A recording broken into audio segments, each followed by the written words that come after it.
Discipleship Codes reveals that Christianity was never designed to produce converts only, but disciples. David Ogbueli teaches that salvation is the entry point, but discipleship is the system that produces maturity, authority, stability, and continuity in the kingdom. The book establishes that every lasting move of God is sustained by discipleship, not by crowds, miracles, or excitement. The strength of any spiritual system is measured by the quality of its disciples, not the size of its congregation. 1.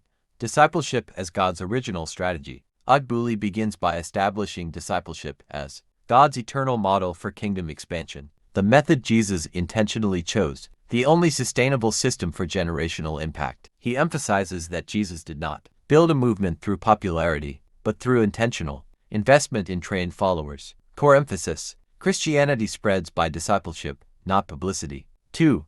The difference between a believer and a disciple. A strong distinction is drawn. Believers admire truth. Disciples submit to truth. Believers follow convenience. Disciples follow instruction. The author explains that many churches are full of believers but poor in disciples, resulting in shallow spirituality and weak leadership pipelines. Core emphasis: Belief accepts Christ. Discipleship conforms you to Him. 3.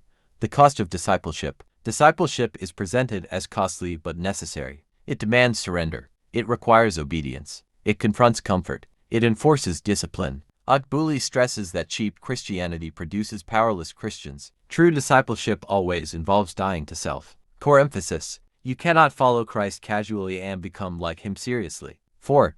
Discipleship and spiritual formation. The book emphasizes that discipleship shapes character, trains obedience, builds consistency, produces spiritual stamina. Spiritual gifts without discipleship are described as dangerous, because maturity must always precede authority. Core emphasis: Power without formation leads to destruction. 5.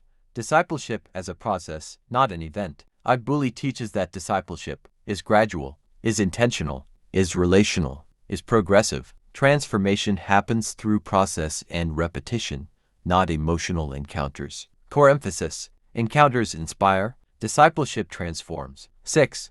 The role of spiritual leaders and mentors. A major section focuses on spiritual leadership. Disciples need spiritual fathers. Impartation flows through relationship. Growth is accelerated by accountability. The book explains that isolation is the enemy of spiritual maturity. Core emphasis: God raises men through men.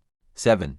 Discipleship and kingdom culture. Discipleship transmits kingdom values, kingdom thinking, kingdom ethics, kingdom priorities. Ogbueli explains that discipleship is the mechanism by which culture is transferred, ensuring continuity beyond one generation. Core emphasis: Without discipleship, every revival ends with its founder. 8. Discipleship and character development. The book strongly emphasizes character, discipline, integrity, faithfulness, consistency. Discipleship exposes weaknesses and trains restraint, ensuring that character grows ahead of visibility. Core emphasis: Visibility without discipleship leads to disgrace. 9. Discipleship and leadership development. Leadership is shown to be the product of discipleship. Leaders are trained, not discovered. Authority flows from submission. Leadership credibility is built privately. Ogbueli insists that no one qualifies to lead who has not learned it to follow. Core emphasis: Submission is the womb of leadership. 10. Discipleship as a reproduction system. The book reveals discipleship as a multiplication model. Disciples make disciples. Growth is generational. Impact is exponential. True discipleship produces people who replicate truth, not just consume it. Core emphasis: If it does not reproduce, it was never discipleship. 11. Discipleship vs. church activity. Ogbueli cautions against confusing activity with maturity. Church attendance is not discipleship. Service is not formation. Knowledge is not transformation. Discipleship demands intentional training, not mere involvement. Core emphasis: Busyness can hide barrenness. 12.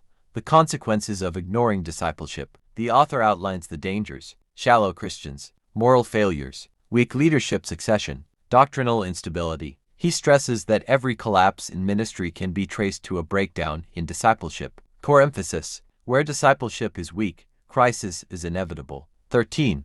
Practical discipleship codes. The book concludes with practical codes such as consistent teaching, life-on-life mentorship, accountability structures, obedience-based training, reproducible systems. Discipleship is framed as structured, intentional, and measurable. Final conclusion. Discipleship Codes establishes that the future of the church, the preservation of truth, and the strength of kingdom influence depend on discipleship. David Ogbueli presents discipleship not as an optional program, but as the backbone of Christianity. Salvation brings you into the kingdom. One-sentence summary. Discipleship is the divine system that turns believers into leaders and converts into carriers of the kingdom. For more insightful and faith-lifting audiobooks, do well to like and subscribe to this channel. Thank you for watching and listening to us today.